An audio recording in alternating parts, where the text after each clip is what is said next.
Hello hey guys, आपका अपने YouTube channel civils with आकाश में बहुत बहुत स्वागत है। और आज की जो वीडियो है उसमें हम 27 ऑफ मार्च मतलब संडे का जो न्यूज़पेपर है उसको डिस्कस करना स्टार्ट करेंगे। देखिए, आज थोड़ी सी लेट अपलोड कर रहे हैं वीडियो, लेकिन आगे से जो वीडियो है वो 7:30 या 8 ओ क्लॉक के नज़दीक में आपको न्यूज़पेपर की वीडियो मिल जाया करेगी। मैक्सिमम 8:30 के नज़दीक आपको ये वीडियो मिल जाया करेगी। तो देखिए, इसमें सबसे पहली न्यूज़ है डीआरडीओ का कॉर्नर शॉट वेपन। ये एक्सट्रीमली इंपॉर्टेंट न्यूज़ भी है और बहुत ही इंपॉर्टेंट चीज़ है हमारी सिक्योरिटी फोर्सेस के लिए। देखिए, कई बार क्या होता था जब भी हम लड़ने के लिए वहाँ पे जाते थे, हमारे जो जवान हैं, तो कुछ जो अर्बन एरियाज़ हैं वहाँ पे छिपके जो मतलब इधर उधर से छिपके जो अटैक होता था उससे पता नहीं चलता था कि कौन बंदा वहाँ पे खड़ा है और कौन सा नहीं। तो वो जो हमारे जवान हैं वो शहीद हो जाते थे, है ना। तो इसमें उनको उनकी रक्षा करने के लिए और उनको बचाने के लिए डीआरडीओ ने एक चीज़ बनाई है जिसका नाम है corner shot weapon system. Corner shot weapon system में होगा क्या कि कॉर्नर जहाँ पे कुछ नहीं दिखता, जहाँ पे कुछ नहीं पता चलता, तो वहाँ पे ये फोल्ड होके इस तरह से दिखाएगा कि वहाँ पे कोई खड़ा है या नहीं खड़ा है, क्योंकि यहाँ पे इस पर कैमरा लगा होएगा। अब देखिए, ये डीआरडीओ ने बनाया है और इसकी एडवांस स्टेज में है। ये बस सीआरपीएफ को दे दिया जाएगा थोड़े से दिनों में। और ये जो सीएसडब्ल्यूएस है, ये स्पेशल पर्पज़ है weapon designed by the armament research and development establishment, जो कि पुणे में है। और ये एंगेज करेगा target located around the corner, जैसे हमने यहाँ पे बात किया। और इसमें होगा कि वीडियो फीड हमें मिलता रहेगा और ये सॉल्व करेगा और ये सेव करेगा सोल्जर्स को from any surprise counter attack and is the best suited for the urban and the close quarter situation. ठीक है, जो हमने पहले डिस्कस किया वही यहाँ पे लिख रखा है। तो ये इस वेपन को यूज़ करके भी देखा था हमारी यहाँ पे। ये आपने चीज़ याद रखनी है, एक एक्सरसाइज हुई थी आर्मी एक्सरसाइज जिसका नाम है धर्मा गार्डियन। और ये जो धर्मा गार्डियन है किसके बीच में होती है? इंडिया जापान के बीच में होती है। वेरी इंपॉर्टेंट ये भी चीज़ है, ये भी आपने साथ में याद रखनी है। और यहाँ पे देखने को मिला कि ये जो इंडियन ट्रूप्स हैं वो उन्होंने ब्रीफ किया कि किस तरह से जापान वाली साइड को किस तरह से इसको यूज़ किया जाता है और क्या चीज़ है ये। तो बहुत इंपॉर्टेंट चीज़ है, ये चीज़ आपने याद रखनी है, पेपर पॉइंट ऑफ व्यू से बहुत इंपॉर्टेंट है। ये हमारे किस चीज़ का पार्ट बन सकते हैं? जीएस 3 का पार्ट बन सकते हैं, इंटरनल सिक्योरिटी का। ठीक है, जीएस 2 में आप इसको कनेक्ट कर पाओगे इंटरनेशनल रिलेशंस के साथ में, क्योंकि यहाँ पे हमारा एक नाम आ गया किस चीज़ का, जो हमने एक्सरसाइज की है उस चीज़ का। अभी हमें कुछ थोड़ा सा स्टैटिक पार्ट पता होना चाहिए डीआरडीओ के बारे में। देखिए, जो डीआरडीओ वो 1958 में बनता है और इसमें क्या हुआ था, अमालगमेशन हुई थी किस किस चीज़ की? टीडीई की। देखिए, सबसे पहले टीडीए होता क्या है? टेक्निकल डेवलपमेंट एस्टेब्लिशमेंट है इंडियन आर्मी का। और साथ में क्या था इसके? डीटीडीपी। डीटीडीपी क्या है? Directorate of technical development and production. ठीक है जी, विद डीएसओ। तो तीन चीज़ें यहाँ पे मैंने आपको बताई हैं। टीडीए, नंबर 2 है डीटीडीपी और नंबर 3 है यहाँ पे डीएसओ। ये तीनों चीज़ों को जब अमालगमेशन इनकी हो गई तो एक चीज़ निकल के आई जिसका नाम है डीआरडीओ।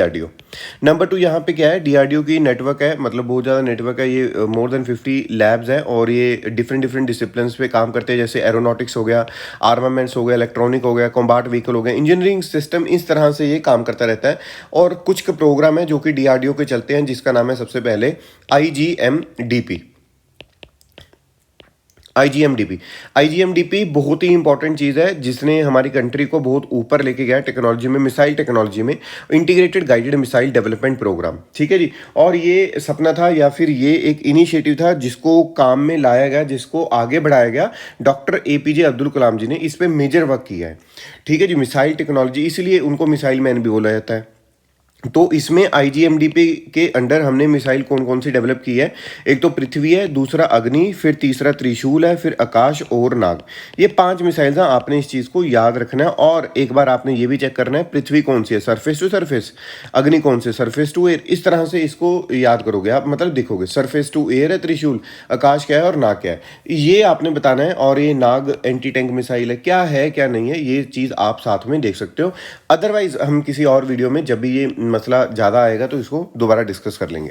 देखिए, नंबर 2 क्या है? India stand on Russia tied to China's challenge. अब कई जो चीज़ें हैं, कई लोग हैं जो ये बोल रहे थे कि जो इंडिया का स्टैंड है कि भाई वो रशिया का साथ दे रहा है, वो थोड़ा गलत है। देखिए, गलत हो सकता है ह्यूमैनिटेरियन ग्राउंड्स पे अगर देखा जाए, लेकिन जो क्वाड के मेंबर्स हैं, क्वाड के मेंबर ये बोल रहे हैं कि अगर इंडिया का स्टैंड है कुछ रशिया के लिए डिफरेंट स्टैंड है दुनिया से हटके, तो उसको पता है कि नदर्न एरिया में जो यहाँ पे देखिएगा Quad partner that India has an extra issue of dealing with challenges from the China to its northern border, है ना। तो ये एक मेन पॉइंट है जिसकी वजह से हमारा जो स्टांस है वो कुछ और है। और क्वाड के बारे में हमें थोड़ा पता होना चाहिए अभी के लिए, वैसे तो सारा पता होना चाहिए, लेकिन हाँ दोबारा मसला आएगा तो डिस्कस करेंगे। तो क्वाड में 4 कंट्रीज है अभी। एक चीज़ नोट करना कि जो क्वाड है उसने काउंटर भी किया, इट काउंटर्स, एक बहुत अच्छा पॉइंट यहाँ पे लिख सकते हैं, काउंटर स्ट्रिंग ऑफ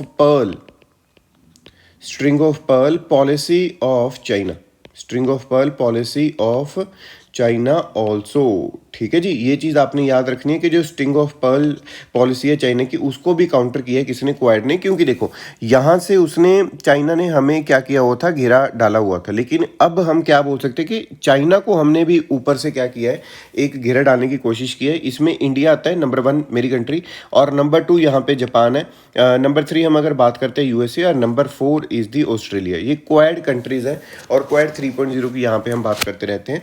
तो ये 2 न्यूज़ अभी हमने डिस्कस की है। नंबर थ्री है extremely important news, free ration scheme extended by 6 month. इस रेशन स्कीम का नाम है प्रधानमंत्री गरीब कल्याण अन्न योजना। ठीक है, इसको 6 महीने के लिए और बढ़ा दिया गया है। इसकी प्रोविज़न हमें पता होनी चाहिए। ये इसकी प्रोविज़न ये है कि 5 kg जो है food grains free of cost मिलते हैं टू द पुअर्स। ठीक है, एडिशनल है ये।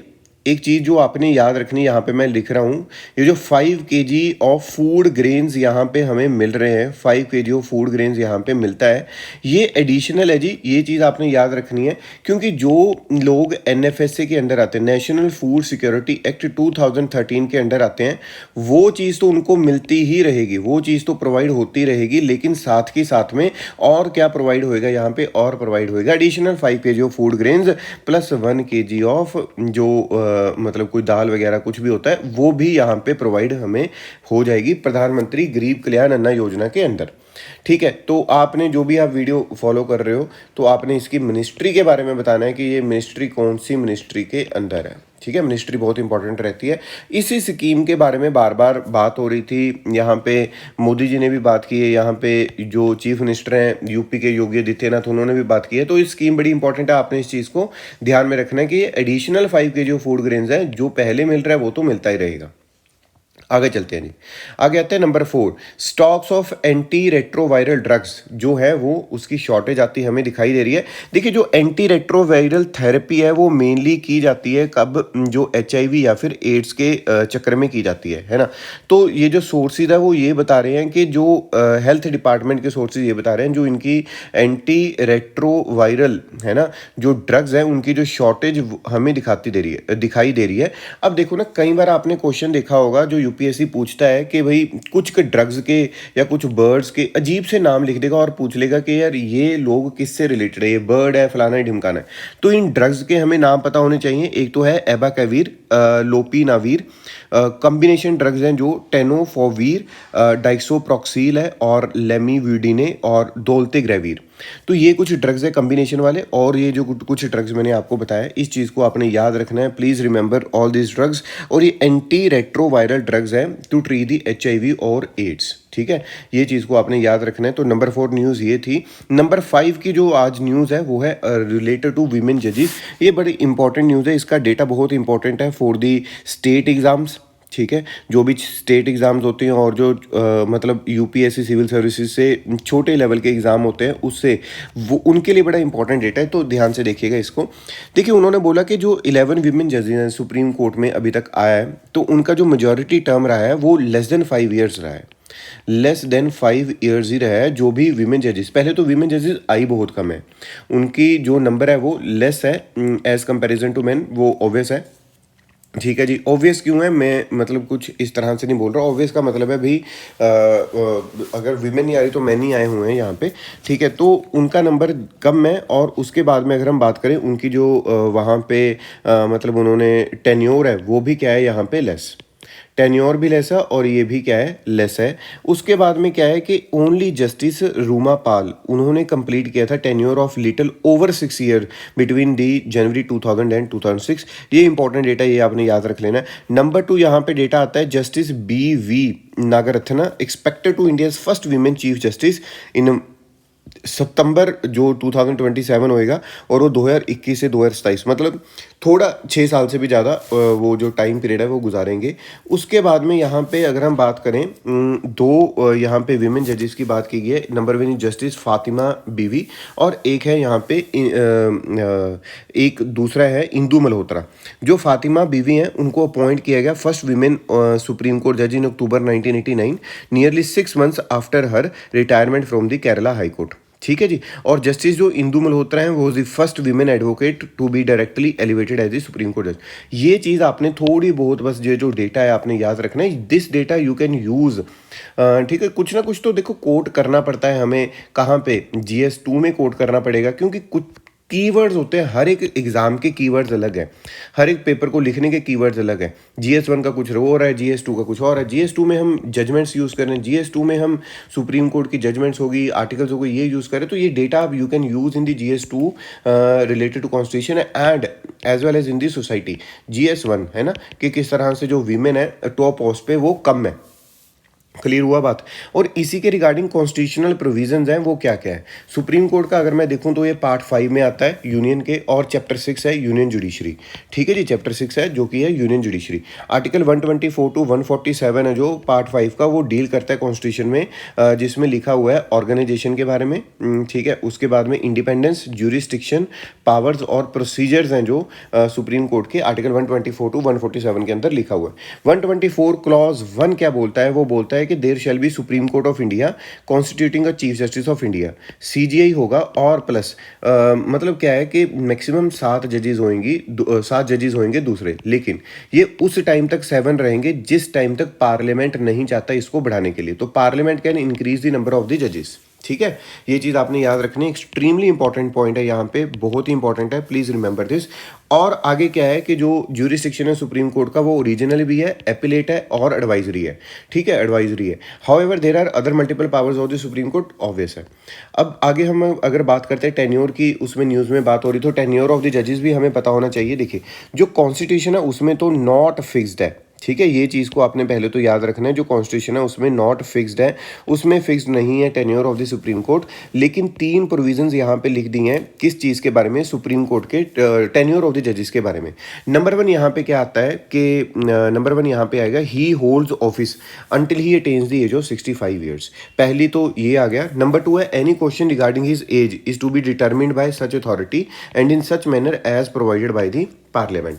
ठीक है जी। नंबर 2 यहाँ पे आता है ही कैन रिजाइन, वो रिजाइन कर सकते हैं his office by writing to the President. ठीक है, नंबर 2 आता है। और नंबर 3 यहाँ पे देखने को मिलता है हमें कि जो रिमूवल है, मतलब he can be removed by the office by the president. President इनको रिमूव कर सकते हैं किसी भी जज को, लेकिन उसके लिए रिकमेंडेशन चाहिए होगी मुझे किसकी, पार्लियामेंट की। और उसका एक डिफरेंट प्रोसीजर है उनको रिमूव करने का, वो भी हमें पता होना चाहिए। ठीक है, तो अगर आपने खुद देखना खुद देख लेना। लेकिन अगर मैं बार बार बोलता हूँ कि अगर कोई और मसला दोबारा आएगा इसके लिए तो ऑब्वियसली इसको हम रिमूव भी करके दिखाएंगे आपको। ठीक है, अभी तक लेकिन कोई भी जज ऐसे रिमूव नहीं हुआ है, ये चीज़ आपने साथ में याद रखनी है। आगे नंबर 6 ये आपको फोटो दिख रही होगी। ये जो भाई साहब है ये है वन हॉर्न राइनो। ठीक है जी, ये जो वन हॉर्न राइनो है इनका क्या चल रहा है, सेंसस चल रहा है, इनको काउंटिंग इनकी चल रही है। तो वन हॉर्न राइनो हमें मेजरली कहाँ पे देखने को मिलते हैं। एक तो आपको तेराई रीजन में देखने को मिलेंगे। तेराई रीजन माने असम हो गया, माने यूपी, नेपाल। यहाँ पे आपको जो वन हॉर्न राइनो है वो बड़े छोटे से पैच में देखने को मिलते हैं। चलो वन हॉर्न राइनो के बारे में आगे बात करते हैं। इसकी 5 डिफरेंट स्पीशीज़ है राइनो की। नंबर 1 यहाँ पे आता है ब्लैक राइनो, नंबर 2 आता है वाइट राइनो, नंबर 3 आता है जावा और नंबर 4 आता है यहाँ पे सुमात्रा। जो ब्लैक राइनो है उसकी ये जो 2 अफ्रीकन स्पीशीज़ इसकी और आई जाती है। वाइट राइनो है जो वो नदरन वाइट राइनो हम इसको बोलते हैं और ये IVF के ज़रिए इन्होंने बनाया था। और जावा जो राइनो है मतलब इसका आइम्ब्रो। ठीक है, तो उसके बाद में जो जावा है वो क्रिटिकली इंडेंजर्ड है। ये बहुत ही इंपॉर्टेंट है, आपने इस चीज़ को याद रखना है। Java rhino is the critically endangered rhino. Sumatra है जो वो एक्सटिंक्ट हो चुका है मलेशिया में। ठीक है, और ये भी आपने क्या रखना है, याद रखना है। अब मैं बात करता हूँ एशिया की। तो एशिया में मुझे 3 तरह के राइनो देखने को मिल रहे हैं। एक 2 तो यही हो गए, एक तो जावा होगा, एक सुमात्रा होगा और एक जो हमारी कंट्री में पाया जाता है जिसका नाम है वन हॉर्न राइनो। जिसका नाम क्या है, वन हॉर्न राइनो। ठीक है जी, तो ये 3 स्पीशीज हमारे यहाँ पे पाई जाएंगी। हमारे इंडिया में सिर्फ वन हॉर्न राइनो मिलता है, मैं एशिया की बात कर रहा था ऊपर। और उसके बाद में ये जो इंडियन राइनो है, ये largest of the rhino species है। इसके मतलब ये जो सिर है उस पर एक आपको ये जो हॉर्न है वो देखने को मिलेगा, और ये grey brown side with skin floats मतलब फोल्ड्स हो सकता है। अब इसमें और जो चीज़ हमने याद रखनी है, इसका हैबिटेट मैंने ऊपर भी बताया, Indo Nepal Terai region, northern West Bengal and Assam. और इंडिया में ये कहाँ पे, असम, वेस्ट बंगाल, यूपी, ये यहाँ पे देखने को मिलता है। अच्छा, काजीरंगा में इसकी सबसे ज़्यादा पॉपुलेशन है, किसकी, वन हॉर्न राइनो की। पहले तो ये याद रखो आप, वन हॉर्न राइनो की सबसे ज़्यादा पॉपुलेशन है। एक ही साथ में उसके एक ये है पाबीतोरा। पाबीतोरा जो वाइल्ड लाइफ सेंचुरी है, पाबीतोरा वाइल्ड लाइफ सेंचुरी, ये अपने आप में बहुत ज़्यादा छोटी है, मतलब जो इसका साइज़ है स्मॉल इन साइज़, स्मॉल है साइज़ में पाबीतोरा वाइल्ड लाइफ सेंचुरी। तो अगर ये स्मॉल है साइज़ में, तो राजी याद रखना है आपने, अगर स्मॉल है साइज़ में पाबीतोरा वाइल्ड लाइफ सेंचुरी, तो यहाँ पे डेंसिटी सबसे ज़्यादा है वन हॉर्न राइनो की, लेकिन नंबर सबसे ज़्यादा कहाँ पे है, काजीरंगा नेशनल पार्क। इसका जो स्टेटस है मेरी कंट्री में वो वनरेबल है, ठीक है जी, और ये अपेंडिक्स 1 में आता है, मतलब जो इसकी ट्रेड है वो प्रोहिबिटेड है, और वाइल्ड लाइफ प्रोटेक्शन शेड्यूल 1, ये सबसे ज़्यादा जो हम इंपॉर्टेंस देते हैं शेड्यूल 1 में डाल के, वही इसको इंपॉर्टेंस हमने दी हुई है। आइए आगे चलते हैं। Fewer olive Ridley reach Godavari site. देखिए आपको पता ही होगा कि यहाँ पे जो हमारी कंट्री में ओलिव रिडले टर्टल बहुत ज़्यादा आते थे गोदावरी वाली जगह पे अपना मास नेस्टिंग करने के लिए, जिसको आरीबादा भी बोलते हैं, आरीदाबा या आरीबादा भी बोलते हैं, है ना। तो उस चीज़ में हमने देखा कि इस बार जो शॉर्टेज है वो बहुत ज़्यादा आई है। उस चीज़ का एक ही एक यहाँ पे रीज़न बताया गया है, मैकेनाइज्ड बोट्स, ठीक है, जिसकी वजह से वो बहुत ज़्यादा तेज़ आती हैं, और वो यहाँ पे अगर हम मान के चलें बियॉन्ड द परमिसिबल कैपेसिटी भी जाती हैं। तो इस वजह से जब वो टकरा जाते हैं उसके साथ में वो उनकी डेथ होती है। तो इस बार देखने को ये मिला है बहुत कम जो ऑलिव रिडले टर्टल हैं वो आए हैं। देखिए ऑलिव रिडले टर्टल है क्या, ये स्मॉलेस्ट और most abundant of all the sea turtle है इन दी वर्ल्ड। और ये जो टर्टल्स है ये कार्निवोर्स हैं, और इनका नाम है from their olive coloured carapace. ये बेस्ट नोन है for their unique mass nesting, जिसका नाम है आरीबादा, हमने ऊपर भी ये मैंने आपको बताया। तो इनका जो हैबिटेट है, they found in the warm waters of Pacific, Atlantic and Indian oceans. Orissa की जो गाहिरमठ सेंचुरी है is known as the world's largest rookery, ठीक है, colony of breeding animals of the sea turtles. लेकिन इस बार हमें क्या देखने को मिला है कि इनकी जो पॉपुलेशन है वो बहुत कम आई है as comparison to earlier years. Reason मैंने आपको बताई दी है। आगे आते हैं, smoking causes over 7 million death a year. India में 12 करोड़ स्मोकर्स हैं भाई साहब, मतलब आप अंदाज़ा लगा के चलो कि हम कोविड की बात कर रहे थे कि कोविड से इतने लोग मर रहे हैं, लेकिन जो वो तो मतलब वायरस बाहर से आ गया, लेकिन ये जो वायरस हम खुद मतलब एक तरह से जो प्रॉब्लम हम अपने खुद अंदर क्रिएट कर रहे हैं वो बहुत बड़ी बात है। इन चीज़ों से हमें बचना चाहिए। अब देखिए इसमें डेटा क्या है, WHO का डेटा ये बोलता है कि भाई 1.3 billion people who smoke, 80% of them live in low and middle income countries. ठीक है जी, जो 1.3 बिलियन पीपल हैं जो कि स्मोक करते हैं, उनमें से 80% कहाँ पे रहते हैं, लो और मिडिल इनकम कंट्रीज में। और स्मोकिंग इज दस an epidemic and a great public health threat, killing over 8 million people around the year. ठीक है, इंडियन सिनारियो की अगर हम बात करते हैं तो इंडिया ग्रेजुएट हो गया from the low income country to developing और डेवलप्ड कंट्री, लेकिन यहाँ पे 120 मिलियन स्मोकर्स हैं। ठीक है, और about 9% of the Indian people, एक मटेरियल है जिसको बोलते हैं कैनबिस, जो कि प्रेवलेंट है इंडिया में और नेबरिंग कंट्रीज में। कैनबिस एक प्लांट है, is a plant product that was known by the local name marijuana, चरस, हाशीश, गांजा एंड भांग। तो इसको पीने के बाद में users feel high upon consuming. ठीक है, एक्टिव प्रिंसिपल इसमें क्या है, कैनबिस, जो कि एक साइको एक्टिव मॉलिक्यूल है जिसका नाम है टेट्राहाइड्रो कैनबिस, जो कि रिस्पॉन्सिबल है for its psycho active and intoxicating effects. Even today Holi के टाइम पे भी ये लोग पी के यहाँ पे इधर उधर घूमते रहते हैं। अगर मैं बात करूँ कि जो टोबैको है वो मेरी कंट्री में कैसे आया था, जो पोर्टुगीज है उन्होंने इंट्रोड्यूस किया था tobacco cultivation in the western districts of the Gujarat. ठीक है, और ब्रिटिशर्स ने इसको इंट्रोड्यूस कर दिया था टोबैको को यूपी, बिहार और बंगाल में। जो टोबैको के बीच में एक्टिव प्रिंसिपल रहता है उसको हम बोलते हैं निकोटिन। ठीक है जी, निकोटिन।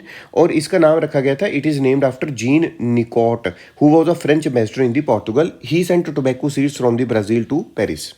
ठीक है। सो निकोटीन है जो was isolate from the tobacco plants in 1858 और इसको बाद में ये जो सिगरेट्स वगैरह इसमें यूज़ करना स्टार्ट किया। This is a very harmful जो चीज़ है वो है। उसके बाद में ban on tobacco products. Ban on tobacco products क्या है? India has about 12 crore people who smoke, this needs to be drastically reduced in the light of public health. तो ये चीज़ आपने याद रखनी है और इसमें मैक्सिमम चीज़ देखो आप अपनी हेल्थ पे इन्वेस्ट करो, ना कि हेल्थ को ख़राब करने पे इन्वेस्ट करना है। So thank you so much for today, और कल को बड़ी एक अच्छे टाइम पे आपको वीडियो मिल जाएगी। सो कीप वॉचिंग और सब्सक्राइब करिए हमारा चैनल। इसकी जो PDF आपको टेलीग्राम चैनल पे मिलेगी, और टेलीग्राम चैनल का जो लिंक है मैं डिस्क्रिप्शन बॉक्स में डाल दूंगा। Thank you.